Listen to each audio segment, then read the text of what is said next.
любому кейсу, это соответствовать четко поставленной цели, которую мы ставим с вами на уроке, иметь уровень трудности в соответствии с возможностями учащихся, то есть здесь даже можно подойти дифференцированно, создавая задания, быть актуальными на сегодняшний день, быть ориентированным на коллективную работу. Мы с вами знаем, что мы сейчас применяем групповую работу, это чаще всего и практически постоянно, поэтому в любом случае это коллективная работа. Иметь несколько решений.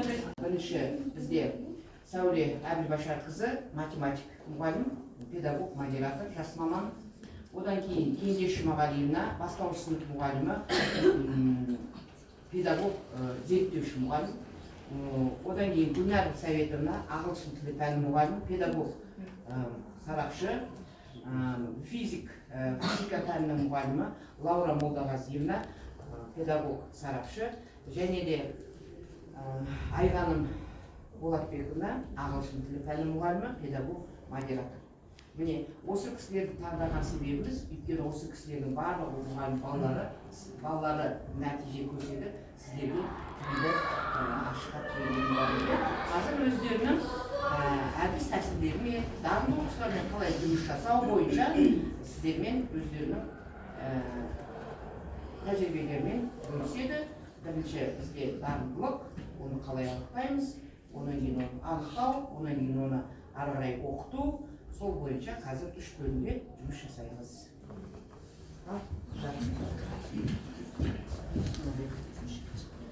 Құрметті әріптестер, бүгінгі дарынды балаға талант ұстаз атты біздің жаңағы әдістемелік интенсивті курсымызды ең бірінші мен өз сөзімді жалғастырмас бұрын сіздерге бір тапсырма берсек, ортаға кез келген бір жемісті салып қойсаңыздар, мына суреттен. Мен өзім сөзімді жалғастыра берем, бір суретті салып қойсаңыздар, кез келген жеміс. Өздеріңіз білесіздер, өз ойларыңызда қандай жеміс алғаныңыз келеді, сол жемісті салып қойып, еніп көресіздер болады. Бір жағынан тыңдап отырыңыздар, уақыт үнемдеуге, бір жағынан салып отырыңыз. Кез келген бір суреттеріңізді. Ең бірінші жаңағы алма салып қойыңыздар. Екінші, сіздерге екі жапырақты алма салсаңыздар, сіздерге екі жапырақты алма салсаңыздар. Бір жапырақты, екі жапырақты, және үш жапырақты. Бір жапырақты енді келесі дарынды тұлғаны дамытудың әдістері өте көп екен. Мысалы үшін тоқтала кетсек, шығармашылық дарындықты жаңағы дамыту үшін біз жаңағы балаларды ғылыми-практикалық конференцияларға, жобаларға қатыстыра кетеміз. Одан кейінгі көркемдік дарындықты дамыту үшін бізге шығармашылық сайыс, жаңағы ән, би, театр үйірмелері бар екен.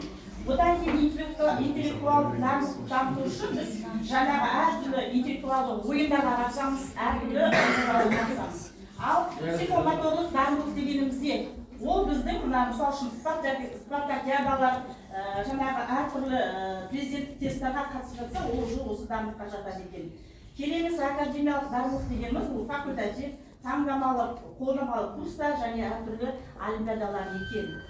Енді келесі кезекте әрбір мектепте, әрбір сыныпта мысалы дарынды оқушылар өте көп болады. Енді осы дарынды оқушылармен жұмыс жасау үшін, мына суретке қарасаңыздар, дарынды оқушымен жұмыс жасау үшін мұғалім қандай болады?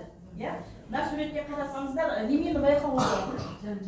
Яғни мұғалім жан-жақты болу керек, бір емес бірнеше болады, яғни бір кезде бірнеше жұмысты жасауға болады екен.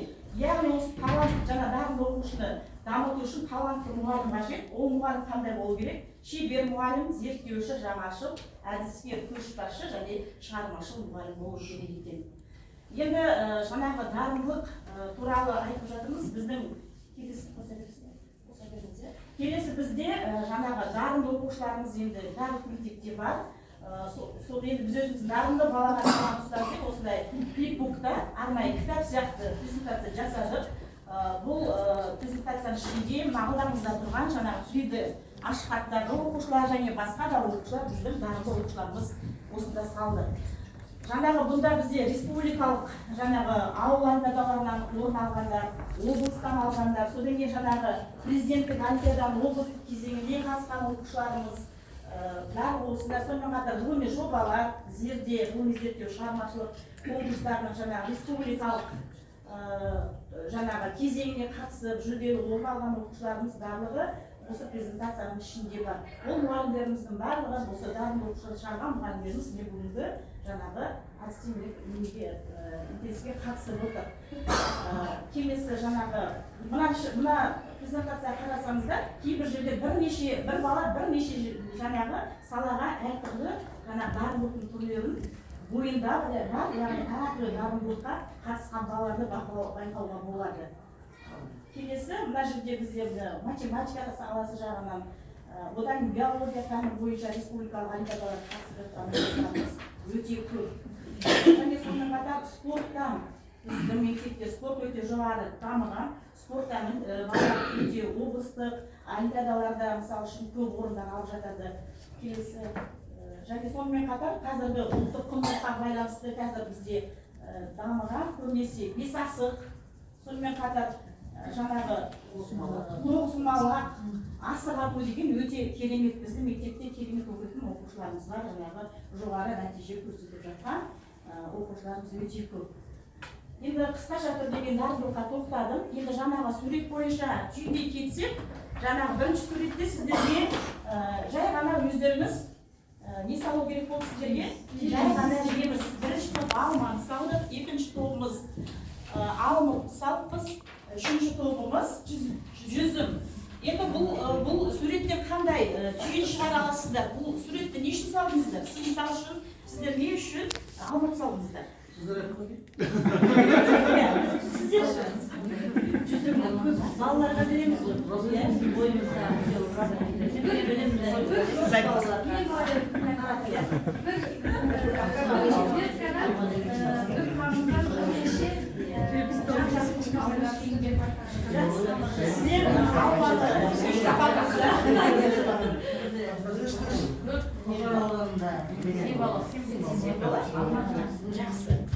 Ал екінші суретте сіздерге өзі міндетті түрде айтып алма эксес алу керек.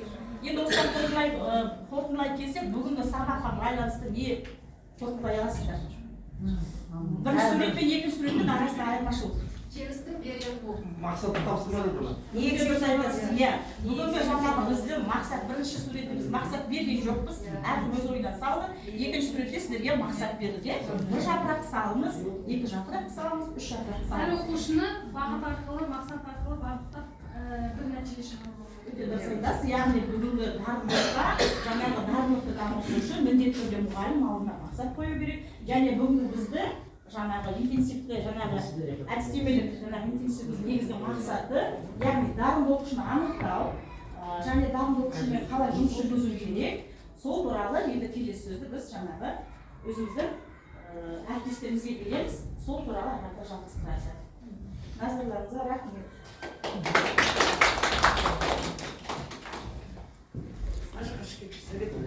Сәлеметсіздерме, құрметті әріптестер. Дарынды баланы біз бастауыш сыныптан анықтаймыз. Оларды мына үш ерекшеліктермен қарап анықтауға болады. Бірінші интеллектуалдық ерекшеліктер, шығармашылық ерекшеліктері, тұлғалық ерекшеліктер. Дарындылықтың негізгі белгілері жылдам ойлау және ақпаратты тез меңгеру. Бала кез келген тақырыпты жылдам түсініп, оны терең талдай алады. Шығармашылық қабілеті стандарт емес, шешімдер таба білу, ерекше идеялар түсіну.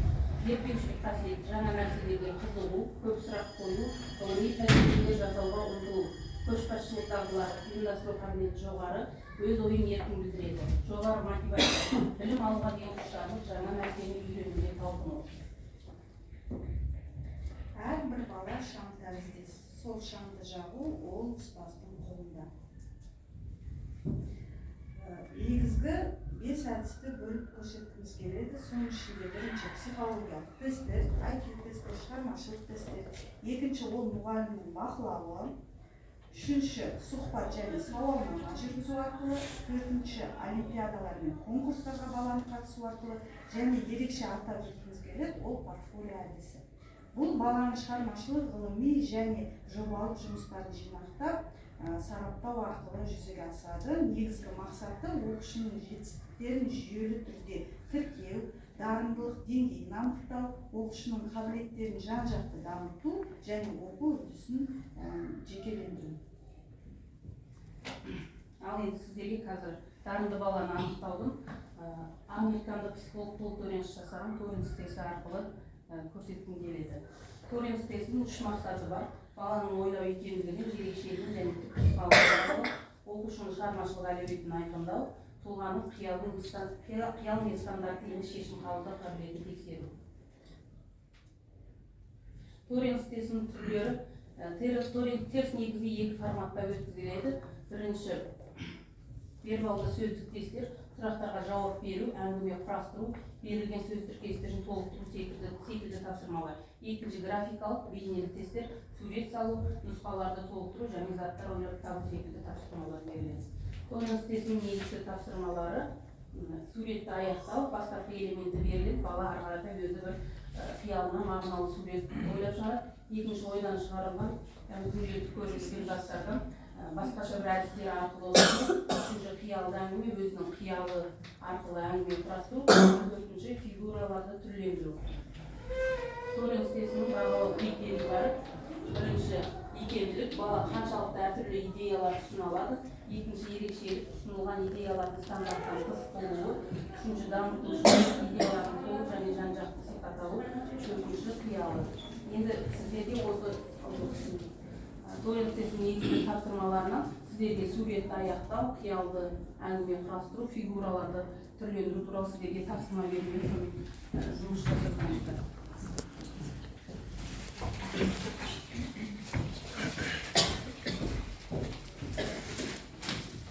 Бірінші әр жұлдызда бір суретте өздеріңіз жұлдыздың артында бір элемент берілген, соны суретті аяқтасаңыздар, өздеріңіз қиялдарыңыз.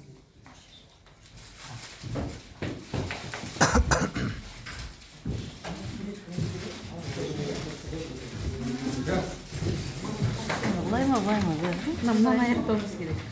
Сіздердің топтарыңызға мына жерде смартфон әдісі арқылы суреттер берілген, сол суреттердің қиялды әңгіме бар. Өздеріңіз керексіз суреттеріңізді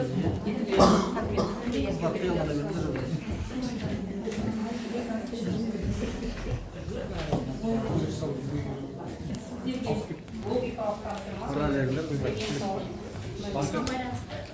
Банкоматта велосипед барам, базарға барам, нағындарын тапсырамын деп.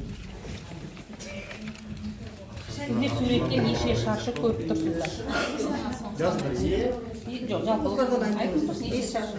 5 шаршы көріп тұрсыздар. Ноутбуктың отчетін жасап өткеннен кейін банкоматтан Сіздер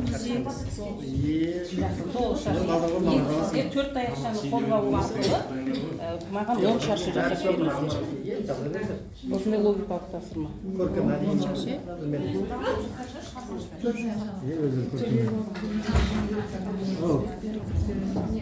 әбден болып көреді ол ретінде жұмысқа жарып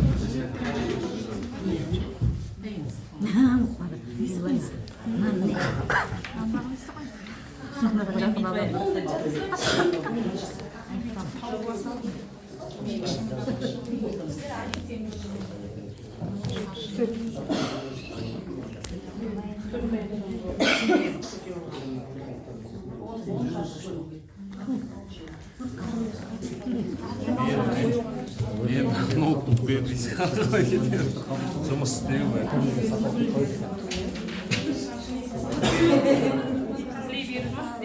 бар ақта жабыстыру керек қой получается по очереди жабыстырамыз Бір әңгіме құрастыратын мынаның бәрі мен қоятын керек болады. Бәрі. Мына бірінші топ болды дейсіз, уақыт үнемдей бірінші топ көрсете берсін суреттерін. біз жаңағы бірінші кезекте оны ой өрісін дамыту бәріміздермен спортқа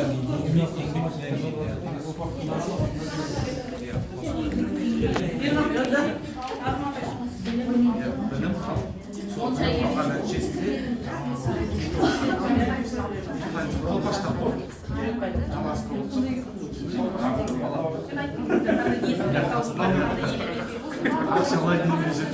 Тыңдаңыздар, екінші топ шуламаңыздар. Мына әріптестеріңіз тыңдаңыздар.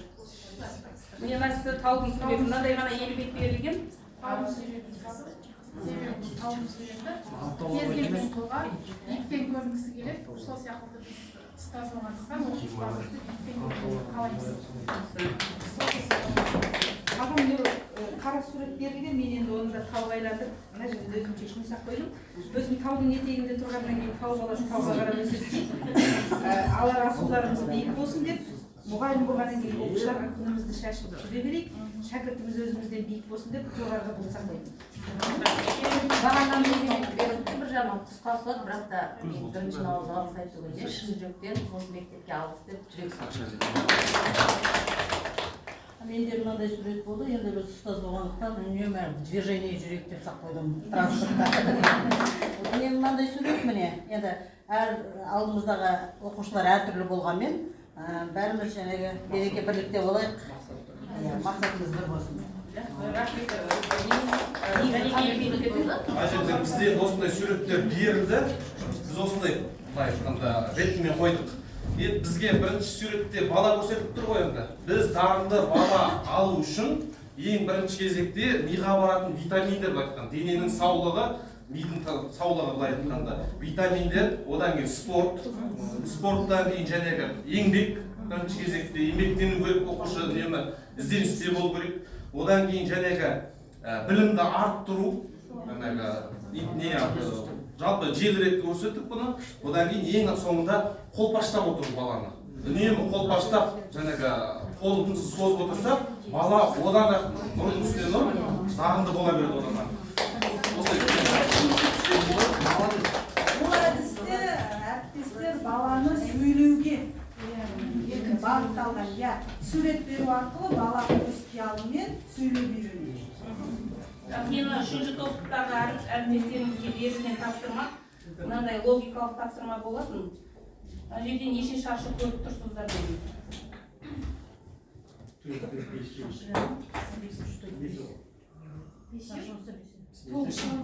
Тоғыз шаршы шығарды, бұл сүрет дұрыс. Бірақ әрі қаратай тапсырманы орындай алмайды. Бұл жердегі тапсырма 4 қарындашты қозғау арқылы 10 шаршы шығаруымыз керек болатын. Сіздерден көмек енді. 10 шаршы шығаруымыз керек. 4 қарындашты қозғау керек. Біз 9 шығардық. Бір қарындашты қойып, нөлді жазып, 10 деп жаздық. Жаздық, келмейді екен. 10-ды жаздықта шаршыны жаздық. 10-да келмейді екен. 4 штукты деп. 4 Енді өз айтайын, бұл жерде міне мына қарындашты алып былай қойып, мына қарындашты алып. Міне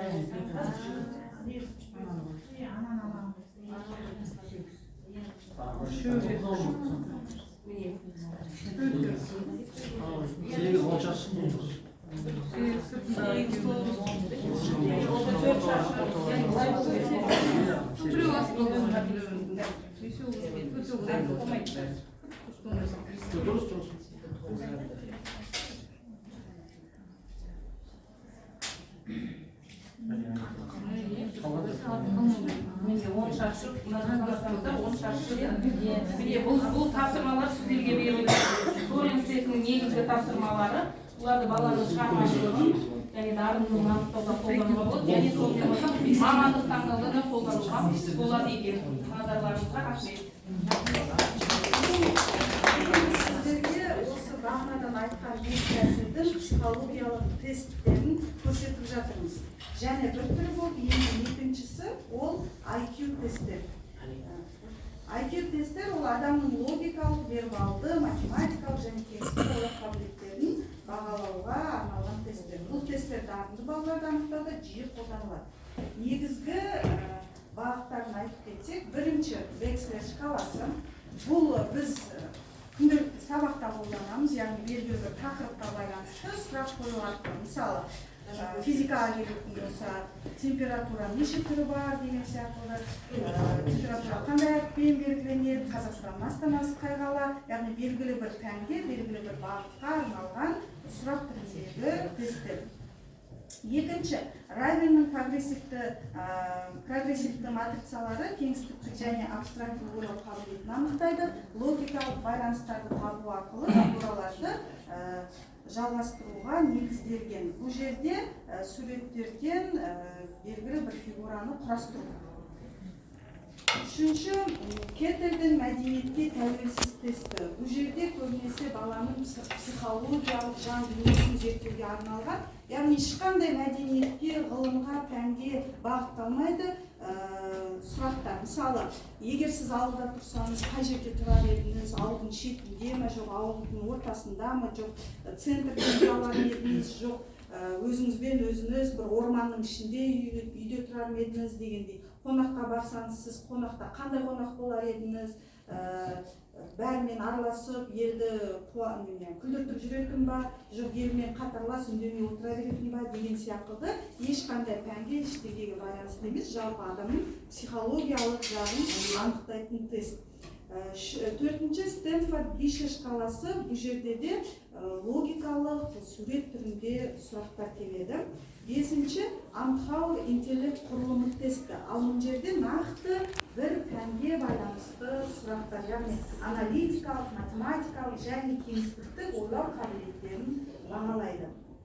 Енді қазір сіздерге квест ойын түрінде мен мынандай ханшайымды құтқар деген ойынды ұсынғым келуге және айтып кеткім келеді. Бағанадан көріп отырғандарыңыздың барлығы қарапайым PowerPoint презентациясы. Ешқандай да интернет қажет етпейтін жай презентация түрінде көрсетілген. Мына квест ойында сондай. Яғни ауылда кейде бізде интернет жоқ болып қалады, кейбір ауылда интернет мүлдем ұстамайды. Сол кезде сабағыңызды қызықты қылып өткізуге ешқандай жасанды интеллектсіз де болатындығын көрсеткіміз келіп отыр. Ал енді ойынды бастайық. Көпірден өту керек. Енді уақытты созбау үшін өзім баса берейін. Сөздерді өздеріңіз оқып отырасыздар. Бірінші сұрақ, Стэнфорд Бише шкаласына арналған тапсырма. Егер 4 помидордан 2 сот шығарса, мына жақтағы помидордан неше сот шығады? Санап берейін бе? 3, 12. 12 штук. 6.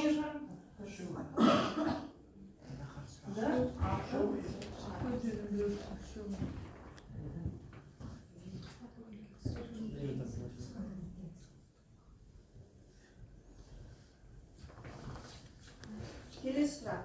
Джон інісі Питерден 4 дюймге ұзын. Егер Питер жылына 3 дюйм, ал Джон жылына 2 дюйм өссе, онда қанша жылдан кейін Питер мен Джонның бойы бірдей болады? Күрделі сұрақ сияқты. Бұл енді негізі 4 жыл. Енді оның жолы математикалық жолмен шығарылады. Алдарыңызға тұр. Келесі.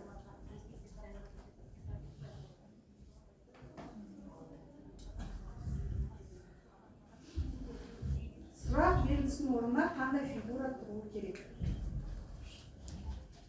Бір көмек айтайын, бұл жерде орын алып болған, яғни мынау ақырғы фигура.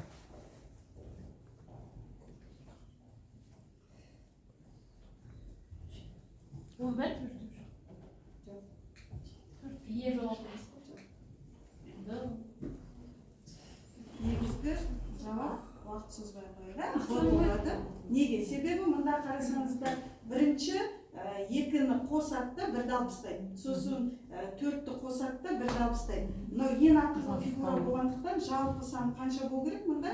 4-те 4, 16. Яғни біреу алып тастасақ қанша болады? 15.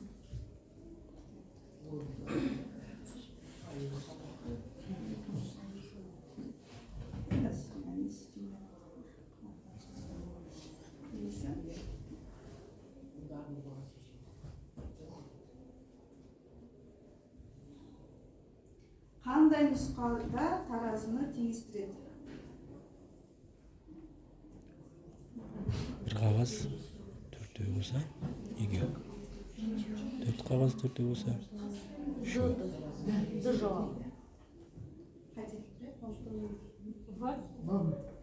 Қате? Себебі қарасаңыздар, мұнда екеуі бірді береді, 4-теуі бірді береді. Неге? себебі мына жерде төртеу болса және мына төртеуінен мында үшеу екен. Сонда екеу бірді береді деп тұр. Мында біреу болса 0,5, төртеу бірді берсе, төрттен екеу тағыда 0,5. 0,5 1, мына төртеу 1, сонда екеу ғана.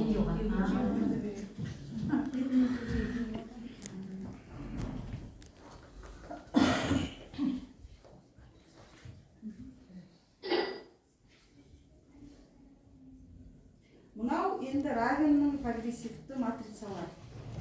Бұл енді жеңілдеу, иә? Ал қай фигура сәйкес келеді?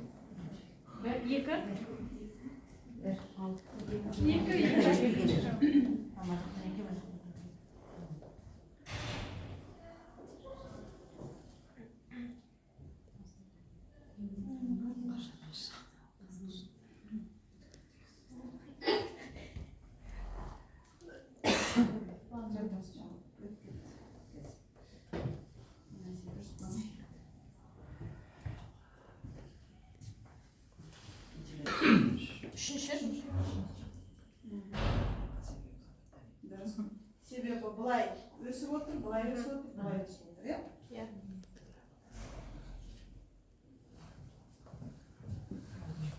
Сезімгелін бейнелейді. Салған суретіңіз, адам сурет салар ғой, сол арқасы көп нәрсені білдіреді екен адам туралы. Ол, мысалы, сіздер бір лекция тыңдап отырасыздар, мысалы, сабақ оқытады отырасыздар, жиналыста отырасыздар дейікші, представить отырсыз. Сол кезде адамдар өзі автоматически қолдарында ручканы алады да не істейді? Сурет салады. Шимақ салады, әртүрлі сурет. Сондай бар ғой сіздерде. Сондай әдет балаларда да бар екен. Сол арқылы да балалардың қандай бала екенін анықтауға болады екен. Қазір қане сіздерді көрейік онда, иә? Бір адамдар көз салады екен. Бар ма сондай көз салатындар? Көз қырағылық, байқампаздық, назар аударудың белгісі екен. Біреулер көз салады екен. Өсімдіктерді салады екен. Ол адамдар өсу, көбею, ұрпақ өрбіту және нәзіктіктің белгісі екен. Одан біреулер жүрек салады екен. Ол ғашықтықтың, құлай сүюдің, енді бір сүйіспеншіліктің белгісі екен. Кейбіреулер бір жерге кетіп барам деп бір неме еткен кезде, жоспар құрған кезде автомобильдің суретін салады екен. Одан кейін көбінесе адамдар өз аттарын жазады да, негізгі жақсы адам жақсы көреді, баласын атын жазады, немесе қол қояды. Бар ғой сондай? Олар өзінің ішкі менімен арпалыс екен. Сондай-ақ көпшіліктің назарында болуды қалау екен. Сондай адамдар көбінесе аттарын жаза береді екен. Сосын көп адамдар бесбұрыш салады екен. Бар ма сондай? Жұлдыздың суреті бесбұрышты. Ол оптимизмнің белгісі екен. Нендей жағдай туса да, еңсесін тез жылдам көтеріп алатын адамдар осындай бесбұрыш салады екен. Одан кейін музыка нотасын салады екен. Музыканың нотасын. Бұл музыкаға әуесті таланттылықты білдіреді екен. Сосын кейбір адамдар отырып ешқандай мақсатсыз шиыршықтар сала береді екен. Шиыршық бүйтіп сыза береді екен. Ол қиыншылық жағдайда жүрген, немесе өткенге өкініш білдірген адамдар сондай жасайды екен. Одан кейін мынандай жебе дейді, немесе стрелка салады екен, стрелка. Бар ғой сондай? Бұл адамдар стратегиялық ойлау қабілеті кеңдігі, көздеген мақсаты бар, іске кірісуге арнайы жоспар құратын адамдар. Одан кейін енді күн салатын адамдар бар екен, жақын адамдарын мейірім, жақын адамдарын өте жақсы көретін адамдар. Одан кейін адамды салады. Адамды. Адам бет пердесін немесе қырынан сөйтіп салады екен. Бұл көңіл күйдің белгісі екен. Жалпы салынған адам суретіне қарап, оның авторының көңіл күйін білуге осында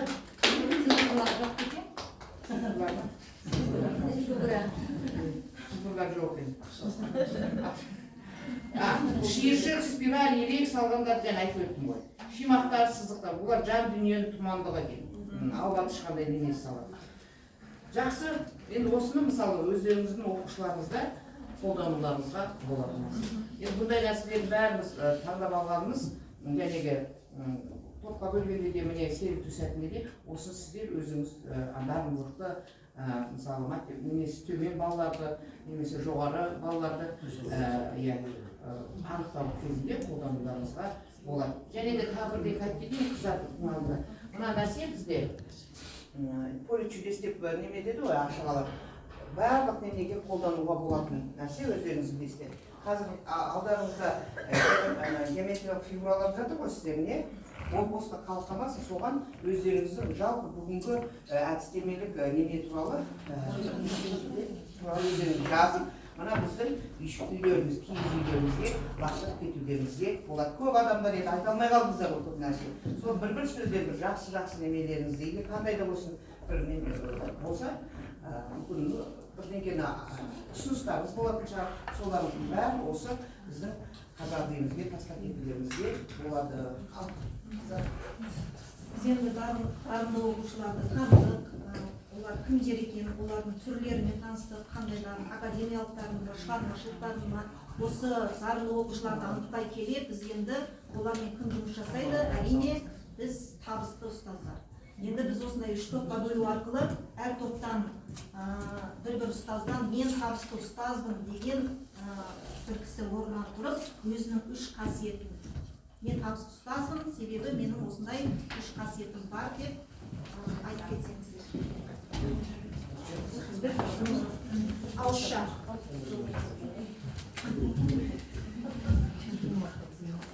Өздеріңіздің қасиетін жақсы.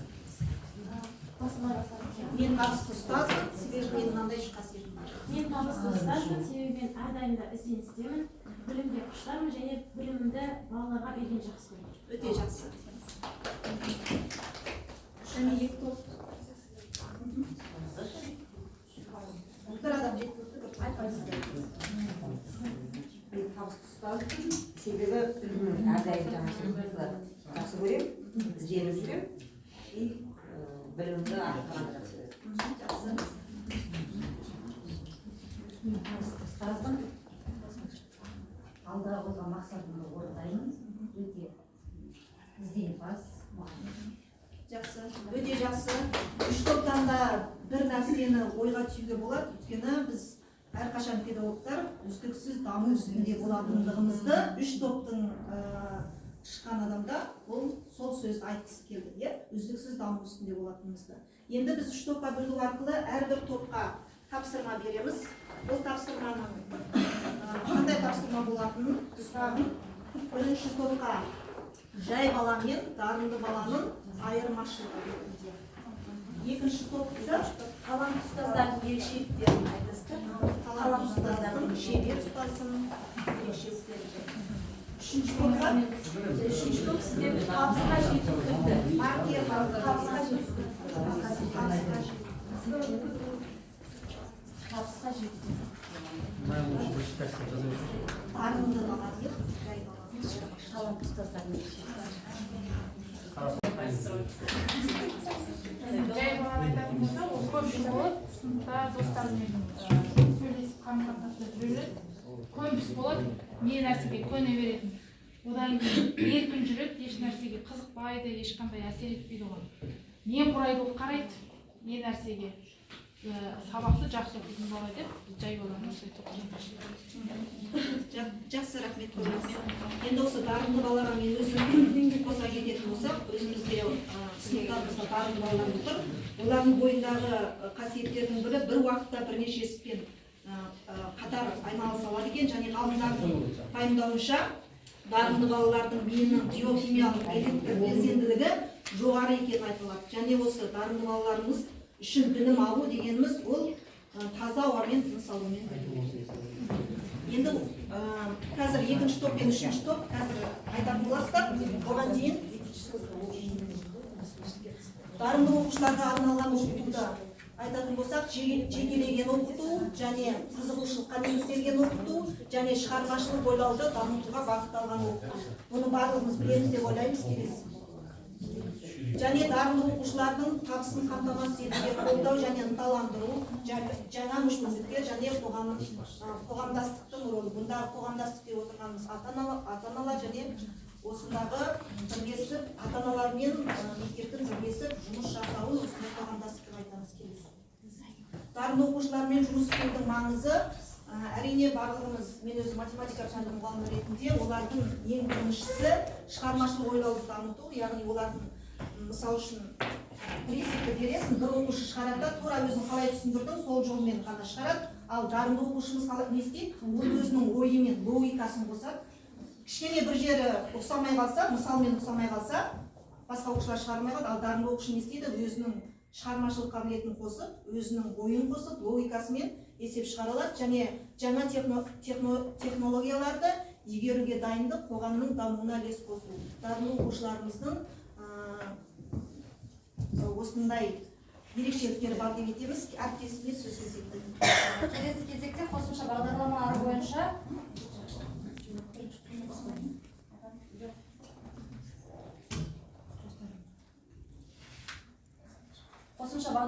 бойынша ғылыми клубтар, шығармашылық студиялар, және де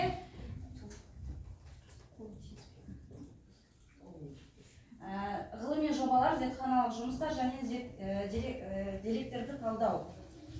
Қазіргі таңда ғылыми жобаларға байланысты бізде көбінесе өздеріңіз балаларды білесіздер, ғылыми жобаға көбінесе біз олимпиадаларға және де өз пәніміз бойынша біріктіреміз. Яғни ол бізде балалардың көбінесе біз дарындылығын ары қарай дамытып, одан да бағдар беруші адамбыз. Енді келесі кезектерде бізде шығармашыл бала, ол шығармашыл бала бізде музыкаға және де сурет салуға, тағы да басқа шығармашылықтармен айналысуға бағытталған. Ал келесі бағытта бізде жаңағы ғылыми жоба деп айтылады ғой, жаңа ғылыми жобаға бізде әр пән өз пәні бойынша жоба қорғайды. Сіздер өз пәндеріңіз бойынша мысалы бір бағытты аласыздар, сол бағыт бойынша ары қарай даму үстінде жүресіздер. Ол балаға бағыт бағдар беріп, және де ол баланы ары қарай дамытасыздар. Енді келесі кезекте бізде дарынды бала дегеніміз кім? Дарынды бала ол көбінесе өздеріңіздің жаңағы баланы ары қарай жұмысымен жалғастырып, және де өзіне-өзіне талап қоя білетін бала. Өз-өзіне талап қоятын бала ол ары қарай жұмысты тиянақты аяқтайтын бала деп есептеледі. Енді келесі бағытта табысты ұстаз. Табысты ұстаз сіздерге екінші табысты ұстаз сіздер дайынсыздар ғой, шығып өздеріңіздің көрсетсеңіздер. Табысты ұстаз. Оны. Төрт қайна. Үші, төрт. Анына? Беспен аяқталады Сіздерге көп рахмет. Осындай сіздің әріптестеріңіз болғанына біз алғысымызды білдіреміз. Бірінші рет өтіп жатқан жоқпыз. Осы жол картасы бойынша міне осы сіздер бізбен тікелей байланыста және де туыстан да артықсыздарсыздар. Жәнегі барлық мәліметтер, немелер, құжаттар, соның бәрін сіздер сұрап, осы ұстаздардан. Енді басшылық етіп отырған осы жерден әдістемелік жөніндегі орынбасарымыз Айгүл Маукенова осы кісімен тікелей байланыста, тығыз байланыста болып, осы кісі арқылы осы мәліметтер алуға болады. Енді ұстаз болғаннан кейін барлықтарыңыз бойында жақсы қасиеттер бар екені белгілі. Және де жүздесіп 2 сағаттың ішінде біз ұстазбыз ғой. Сол тәжірибеміз мол, 34 жыл еңбек еттік, сонда психологпыз ғой. Көріп тұрмыз, ең сондай жылылық сіздерден, сондай білікті, білімді маманда екендеріңіз белгілі. Өздеріңіз